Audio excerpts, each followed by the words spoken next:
Up and down on the Aiden Chiles roller coaster we go, but luckily our Spartans, well, they end on top. Jonathan Kim banging home the game-winning field goal. Let's go.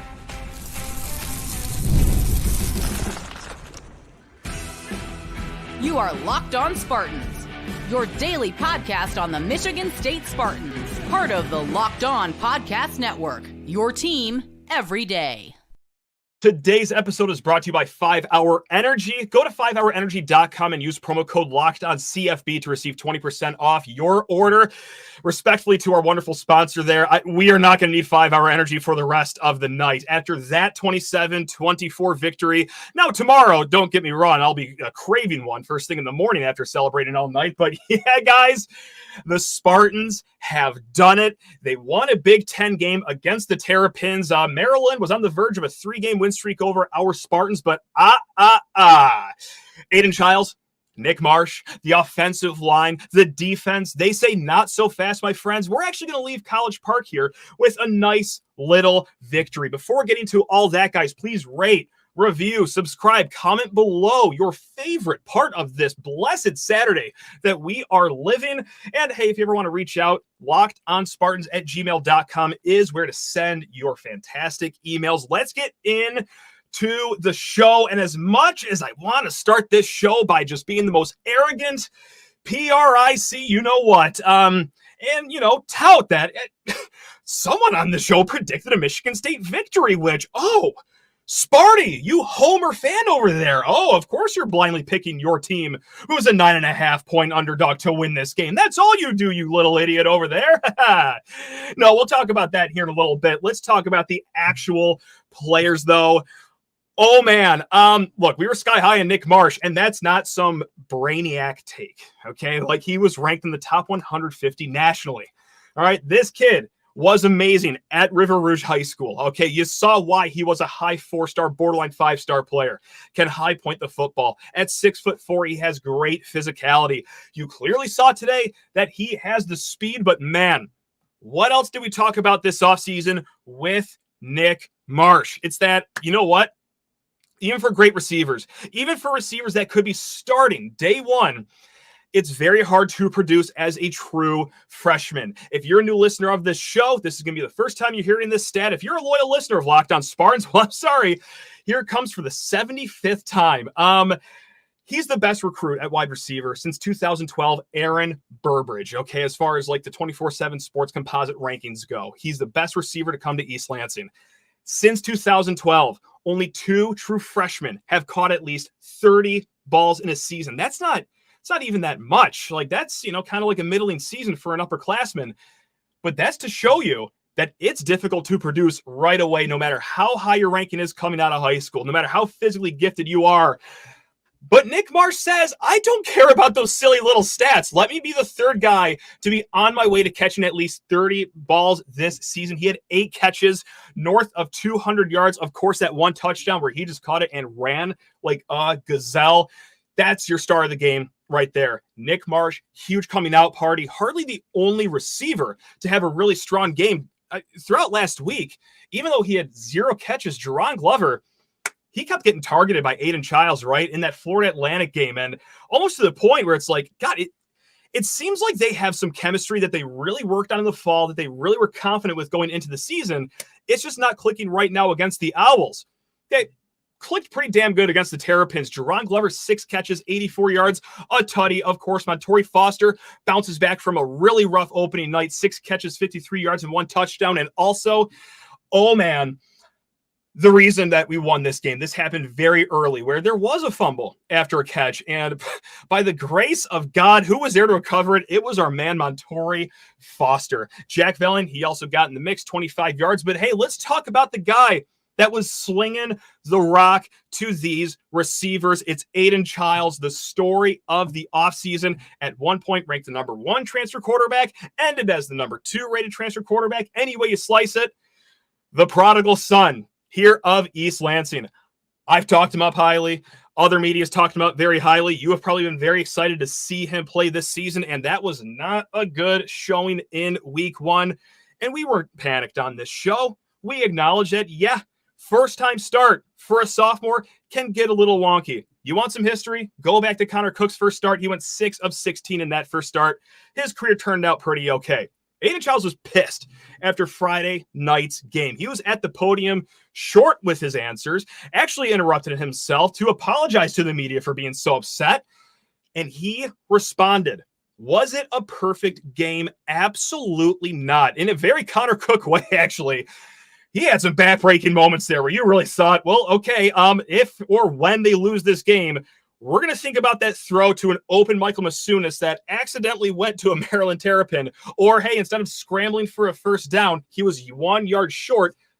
Instead of those moments, he bounced back. And that was a huge moment in the first half. I know that this game was largely decided, and the main highlight's going to be that 77-yard touchdown from Aidan Chiles to Nick Marsh. That's going to be seared in my head the entire week moving forward.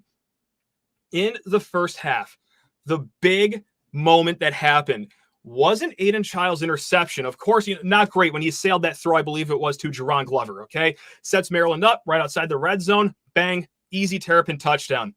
I tweeted this out, so if you already read me say this, I'm going to do it again. That drive following that, we were going to learn so much about Aidan Chiles. Okay, it wasn't going to be a referendum on his whole career. We weren't going to, pack him in a van and ship him back to Corvallis if it didn't go well. But man, large mistake. Cost his team 7 points, killed the drive early. What was the 18-year-old kid making his second start going to do? This was going to be as defining of a moment as you can have this early in your career. All he did, lead Michigan State down 4 touchdowns. He responded so well. Even the drive after that, guys, to start the drive, I think it was Jerron Glover, maybe it was Nick Marsh. I'm sorry, I'm not remembering it correctly here. I think it was Nick Marsh, actually. He throws it to him, a little behind him, could have been caught. Instead of moving on to the next play or pouting or anything, Aidan Chiles goes right to his receiver and just calms him down. When we're saying on this show, when other people on other shows or other media outlets are saying that Aidan Chiles has a really good head on his shoulders, that he is calm, cool, collected, that he embodies largely what his head coach Jonathan Smith is like in more ways than not, you saw it right there. Crippling interception. I mean, especially after a week where he did not play good against Florida Atlantic, I can't imagine what could have, maybe even did enter his head as he's going to the sidelines, getting ready to go back on that field. Not all he did was bite the floor, connect, and even work behind some chains at times during that drive. Flawless, okay? That happened throughout the game. Of course, you know what? Glaring errors. Again, this was not a perfect game. He did have 3 interceptions after all, but guys, it wasn't just the touchdown throws. He had some big-time throws that you will not see at a lot of other college campuses, right? Throwing to the opposite hash, just throwing dots across the middle on slant routes. It's plain to see, okay, why he was rated as high as he was. We're all waiting to see when it's fully going to blossom. And I'll say it for the third or fourth time. It was not a perfect game, but holy smokes, you would be, not to talk down on people, you would be an idiot to not see any steps he took forward here today. I thought he just played as good as you could hope for from a kid making his first road start. And granted, I understand on the road at College Park is probably the easiest environment you can take a road game in the Big Ten, but nevertheless, it's uncomfortable. The fact that he did that and took that many steps forward and had poise even during the self-inflicted adversity, or at times, not even the self-inflicted adversity, depending on which drive you're talking about. Can't say enough good things about Aidan Chiles. So yes, the offense shined. Nick Marsh, oh my God, obviously we thought very highly of him. I thought he would be a dog by year 2. Hey, year 3, if he sticks around, you know what? This kid's going to, be in the record books here in East Lansing. 200 yards from a true freshman in his first road game? Are you out of your mind, Nick Marsh? That was crazy. Oh, man, we're having fun here today. We're going to talk about, some other things that happened in this game. But first, guys, we need to take a quick break here and talk about 5-Hour Energy. And I get it. I said, you know what, today we're not going to need 5-hour energy the rest of the night after that win. But tomorrow, yeah, you are going to need it. I got to wake up and coach some T-ball tomorrow. And if the kids want Coach Matt to be alert in any way, shape, or form, well, they're going to want to hope that I have some 5-hour energy. We're talking zero sugar, convenient, portable size, the perfect pick-me-up for getting stuff done. The 5-hour energy website has flavors galore. We are talking watermelon, tropical burst, grape, berry. There is a flavor for everyone. Try them all. And on the site, stock up for the rest of the football season or the T-ball season, the yard work season, whatever you got going on out there. Build your own 12-pack or 24-pack. You choose the flavors, and it's delivered right to your door. If you go to 5hourenergy.com, that is the number 5hourenergy.com, and get some 5-hour energy product today, use my promo code LOCKEDONCFB to receive 20% off your order. This offer is only valid until September 30th on one order and cannot be used with other promotions. The code is not good on subscription offers. Go to 5hourenergy.com today. All right. Now, there are two sides of the ball. Well, okay, there's three sides of the ball in the game of football: offense, special teams. Thank you, Jonathan Kim. Oh, my God. It's about time this kid even had a chance to kick a game-winning field goal, which had me very scared. I was like, this kid's got an iron leg. He's probably the best kicker in the Big Ten, but he's never had this situation before. We're guys, not to bring up the bad days, but last year we were down by 40 points by the time he got a chance to kick a field goal in the fourth quarter. Nevertheless, oh man, the third side, which we have not talked about yet, it is that defense. Oh man. Maryland's Roman Hemby, really, really strong running back. As a whole, they bottled up the Terrapins, 2.8 yards per carry. Now, I don't want to get overly carried away here because this is very similar to the FAU game. You bottled up FAU to 2-point-something yards per carry, I believe it was. That was a group of 5 team breaking in 4 new offensive linemen. We talked about it before this show. Maryland's got 5 new offensive linemen. Like, you should win this battle, but still, to do it against a Power 4 team, a conference foe, that's not nothing right there. That is pretty incredible. And just, I really think they made Billy Edwards' life a little uncomfortable there in the backfield. I'm going to wait for, the PFF numbers to come out as far as like pressures go and hurries. But that pass rush that we saw on Friday against FAU, I think it carried over again today. I'll say it again. Like, I'm not going to get way too ahead of the skis and say that, we're better than Ohio State or the Oregons of the world. But if you could just be a notch above average in pass rush, that is market improvement from where we were last year. And that is where we're just going to transition to just like a little bit of gloating right now here. Because, you got to, do some self-press here. I'm a one-man band. Let's do some good marketing here. If you didn't watch or listen to any of the shows leading up to this game, good on you. Probably got a lot of better things going on in your life. We were pretty confident in this game. I said there's a very realistic path to a victory here, which sounds kind of Looney Tunes, 9.5-point underdogs. We don't do this for every Michigan State game. There is no shortage of episodes in the last few years since I've been doing this show where I write off Michigan State before kickoff. This was not one of them. So if we could just break our own hands, pat ourselves on the back if you were a listener and you believe what we were saying too, you saw a lot of what we were talking about. The reason why I was confident in this game is the trenches. Michigan State against Florida Atlantic. They gave up 7 pressures to FAU. And I understand that's just, a group of 5 team, but that's good no matter who you are facing. All right, there was one hole that Maryland had in their front that returned a lot of players from last year. Their pass rush really wasn't anything special. Against UConn, just 10 pressures. No sacks against the Huskies, even though they pulverized them by 43 points. That was a battle Michigan State was going to be tabbed to win. I think Aidan Chiles was just sacked, twice today? He had a lot of comfortable pockets yet again to throw into. So that was one half of it. The other half of it was Michigan State's pass rush against Maryland, or even it went even further than just that, obviously, allowing Maryland just to go for 2.8 yards per carry. But yeah, this is why the whole offseason, if you were sick of me talking about it, was so worried about the trenches. Like, the biggest question mark of the offseason was, you know what? Take a step up at quarterback. We're fine at receiver. I do like our running backs. Our secondary is good, but man, what's going to make or break the season is the trenches. Every year, whether it's Michigan State, whether it's, FCS, no matter what it is, football is won right there. They won this game in the trenches and also between the ears of Aiden Chiles. There was a few reasons they won this game, but the biggest one, they had the leg up in those battles. So moving forward here, hey, look, if this pass rush is going to be a thing, if it is, again, just going to be average or slightly above average, well, this is where you can see some happiness come here in East Lansing. So, man, there we go. We don't get everything right in this show. Certainly not. If you want me to call myself out, I'll give you an example. I thought Peyton Thorne was going to play himself into the NFL 2 years ago. Well, see how that one worked. Nevertheless, you know what? Just had to tout it because, you know what? Sometimes crazy enough, we do know what we're talking about here on this program. God. All right.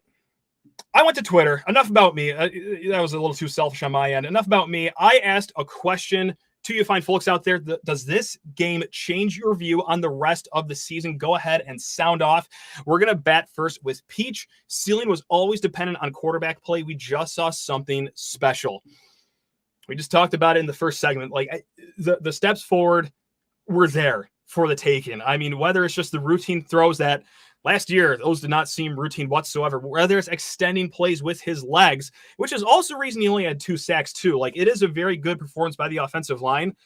Having a QB that could play like Mike Vick back in Madden 2007, yeah, that's going to help some things too. Every single play, it seems like, is extended unless he's getting blown up from the blind side, which, again, it just happened once today. It was really good performance by the offensive line. Pivot Table says season is back on. And Blair, that's not nice. Where's that dumb blank dental damn Beaver guy? Don't hear him chirping now. I will call myself out now, actually, because you know what? I think he's talking about some of the Oregon State fans that were kind of bat flipping Michigan State's performance last week. Really underwhelming from the offense as they only scored 16 points. Very understandable. And I got on here and, as a grown man, just 2 kids. I'd like to think I'm a functioning member of society.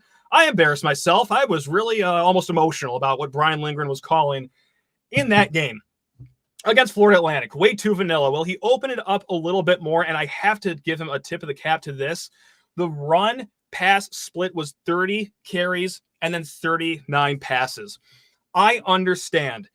Jonathan Smith, Brian Lindgren, they want to establish physical football. They talked about it immediately at their introductory press conference. I mean, it's one of the biggest cliches you could have in football, even here in East Lansing, pound, green, pound. They want to do that. They did that at Oregon State, but they had to swallow some pride. They had to really adjust their game plan and realize that, hey, those inside runs are not working as well as we want them to. We're going to have to pass a little more than we run, even if that's with, a young sophomore quarterback who is very prone to mistakes. I love that split. They identified that running the ball was not going to work today. So, yes, as hard as we were on Brian Lindgren, and it wasn't perfect for him after that false start late in the game, we did an inside run. Or maybe that was not. Nevertheless, we did a run that went for, I think, a total of 1 yard. Wasn't a fan of that, but everywhere else, I really thought that he called a really good game. And it could just be as easy as, well, yeah, no kidding. It really helps when the quarterback connects on his deep throws like he did today and doesn't connect on his deep throws like Friday. But this is also something we talked about on the pregame show. Get Aidan Chiles going with the intermediate throws. Some like live practice reps is what we called them. They opened up the game with that screen pass. Another one that was 6 yards. They got him very comfortable and not just trying to take the top off the defense and cranking it 50 yards downfield right off the bat. So got to give credit where credit is due. Brian Lindgren, I will take the for sale sign out of your front lawn. I'm very sorry about that. So, look, I make mistakes on here. I get emotional.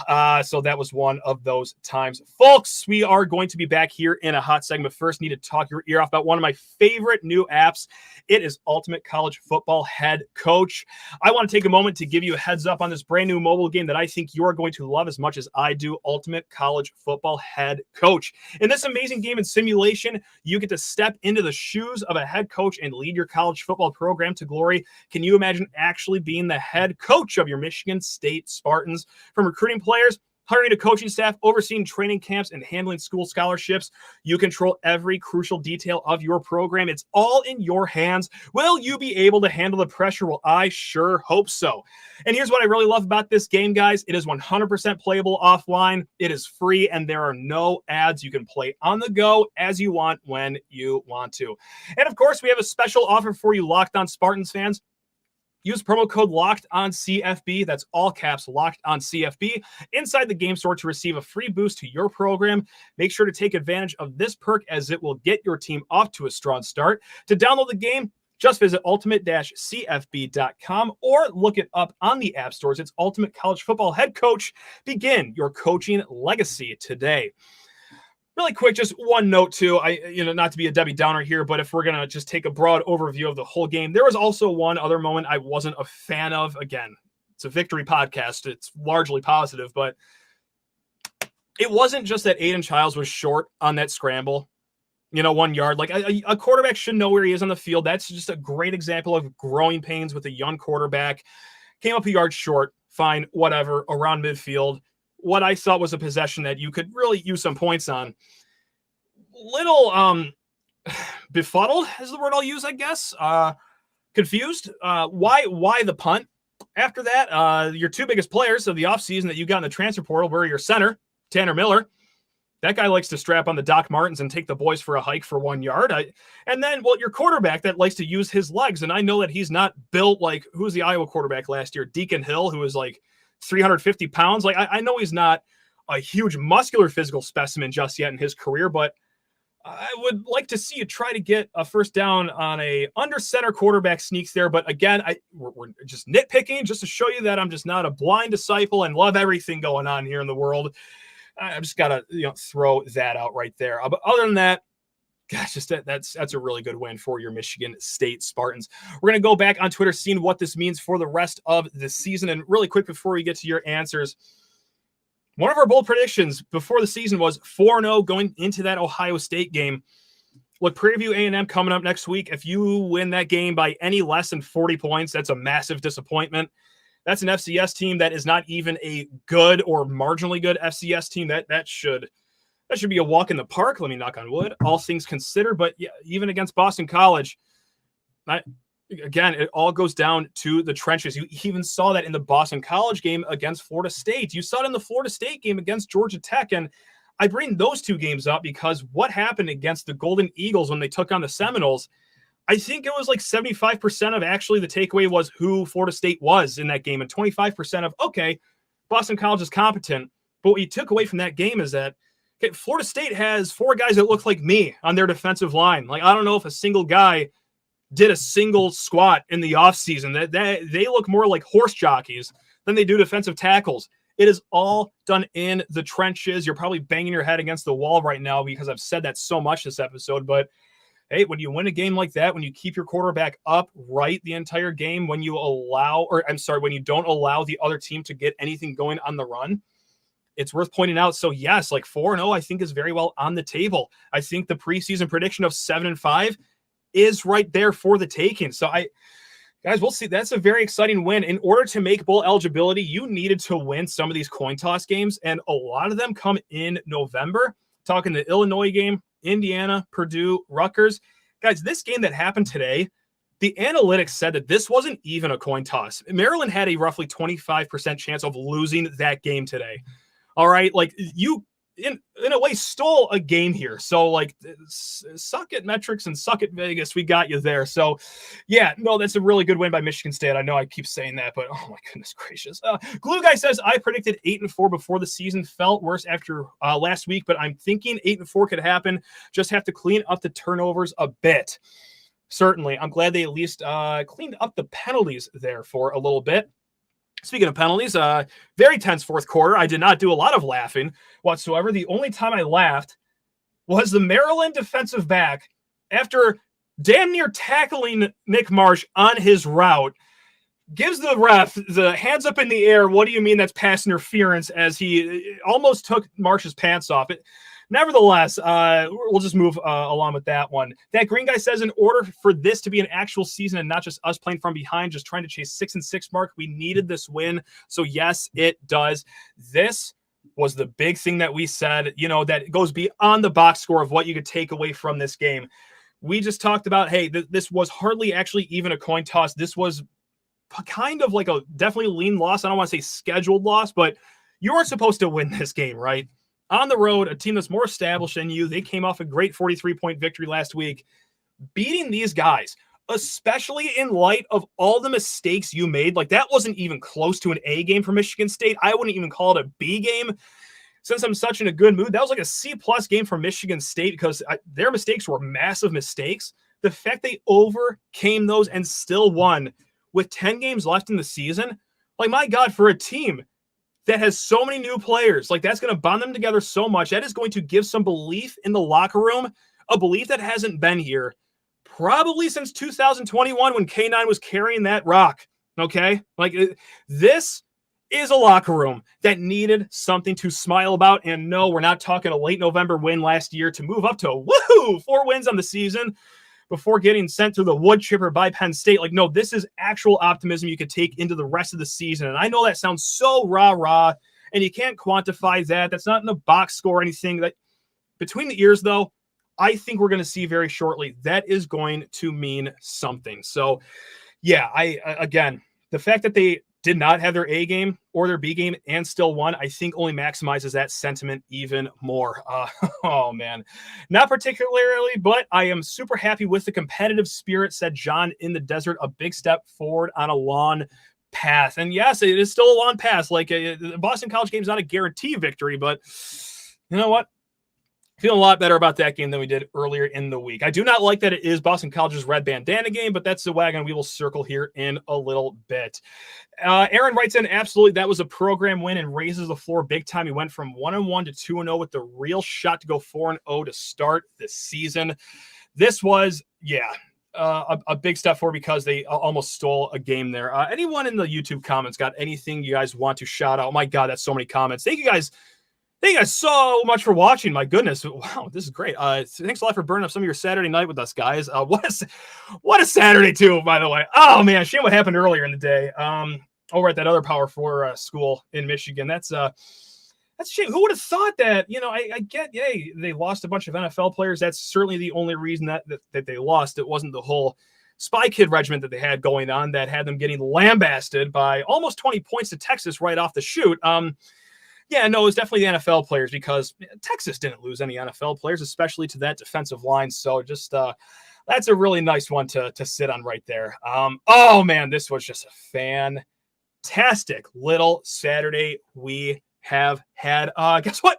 We're going to be back. We're going to be back every day this week. We're going to have Stephen Brooks on the show, Chase Glasser on the show later in the week. We got Brian Lewerke. Matt writes in, my guy, Matt. Matty A, what's up, man? Your team isn't 2-0, can't relate. Oh, my goodness gracious. Well, hey, you know what? At least they scored that little touchdown there at the end. That was a cute celebration they had against Texas. Something for the banquet highlight reel at the end of the season. Good for them. All right. Well, hey, guys, for those that are actually celebrating real victories today, ones that won't even be vacated in the future, let's enjoy this Saturday. I love you. I truly mean that. That's right. The new listeners, the ones that have been listening for way too long in their lives, I love every single one of you. We will be back. Let's enjoy the rest of the night. Let's try to mix in a water. And also tomorrow, a 5-hour energy, if you will. Andy Boyne writes in, Lou working it. That's right. We will be Lou working it next week. Oh, you know what? No, we're going to end this one more time. Sorry, I got to be a tool to end the show here because Doug writes in, Matt called the final on the crossover episode. That's right. With our guy Trey Moore of Locked On Terps. Fantastic host, by the way. I said Michigan State 27, Maryland 23. You know what? Sometimes we get a few things right on this show. I'm not just a crazy fan that shoots from the hip. All right, guys. Oh, what a game for your Michigan State Spartans. I'll say it again. I love you all. Let's go here. Woohoo!